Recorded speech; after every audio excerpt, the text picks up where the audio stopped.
प्रिया प्रीतम दोनों आए, स्वामी जी से बोले आज आपको निर्णय करना है। स्वामी जी बोले काय बात को निर्णय? हम दोनों में बढ़िया नृत्य कौन करे? स्वामी जी बोले अब ऐसा तो मत करो, ये तो पक्ष बड़ो विलग है जाएगा। बोले नहीं नहीं, आज आपको करना ही पड़ेगा। श्री जी बोली हाँ, आज हम भी यही पक्ष में है कि आप निर्णय करो दोनों में बढ़िया नृत्य कौन करे। स्वामी जी बैठे हैं और सामने श्री वृंदावन विपिन में यमुना जी के तट पर प्रिया प्रियतम दोनों खड़े हैं। ठाकुर जी अपने गाजे बाजे वाले ने लेके आए, संगीत वाले ने, श्री जी के अपने आए परिकर के सब। बोले पहले कौन करेगा? पहले श्री जी बोली पहले हम करेंगे, और हम जो करेंगे वाक्य बाद वही ताल वही धुन पर ठाकुर जी करेंगे, और फिर आपको निर्णय लेना दोनों में तो कौन से ने बढ़िया किया। ठीक है, मृदंग बजने प्रारंभ भई, वीणा मजनी प्रारंभ भई, और श्री जी ने सुंदर नृत्य करनो प्रारंभ कियो। ऐसे सुंदर सुंदर भाव भंगिमा हाथन की ऐसे सुंदर सुंदर कला करन लगी। ठाकुर जी देख रहे हैं दूर खड़े है के अपने संगीत वाले कह रहे देख ले ये ताल बजानी या तो बढ़िया बजानी है, मैं करूंगा फिर स्वामी जी निर्णय देंगे। श्री जी ने ऐसा नृत्य कियो कि सब रीझ गए। स्वामी जी के तो नेत्र सजल है गए, श्री जी विराज गए। स्वामी जी करताल बजाने लगे, जय हो प्यारी जी को जय हो, आहा कैसा सुंदर नृत्य कियो। ठाकुर जी फेंटा कस गया, अब मेरी बारी है, मेरो देखो, अब मेरो देखो। बोले हाँ अब आप करो। ठाकुर जी नृत्य करने लगे। ठाकुर जी ने ऐसा नृत्य किया, घूम घूम करके महाराज जो पीताम्बरी पहने ऐसी खुल जाए ठाकुर जी की, मुकुट जब घूमे ठाकुर जी द्रुत गति में तो ऐसा लगे मानो जैसे मोर ने अपने पिछ खोल लिए हो और सबरे मोर पंख खोल करके नृत्य कर रहे हो।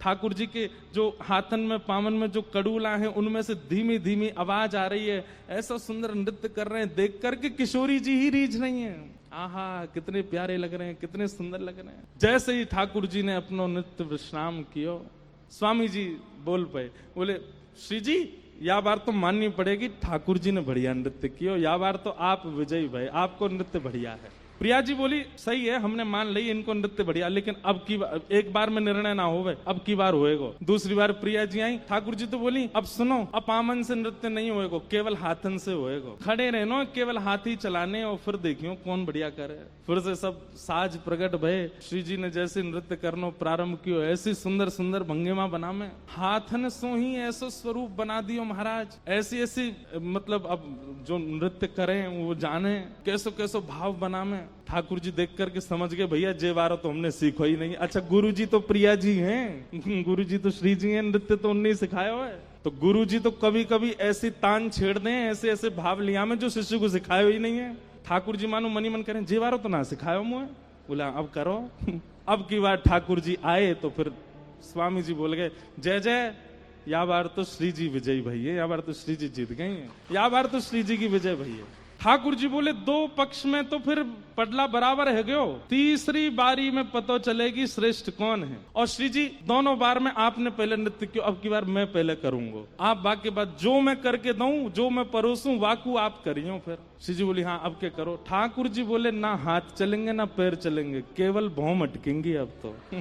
अब तो केवल सहन चलेंगे, अब तो केवल मुख की आकृति से नृत्य होवे।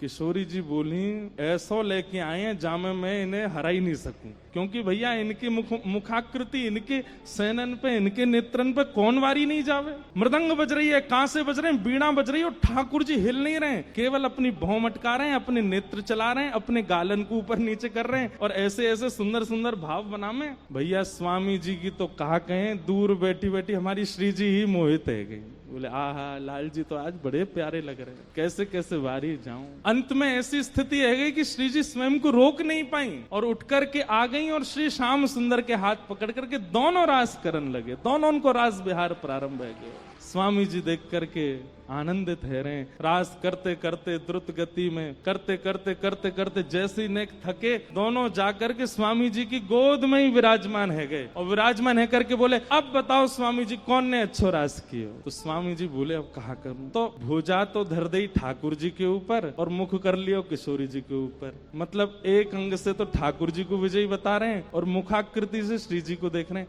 आपने ही सबसे बढ़िया किया, और यहाँ पे ठाकुर जी ऐसे इशारा कर रहे हैं, नहीं आपने कियो।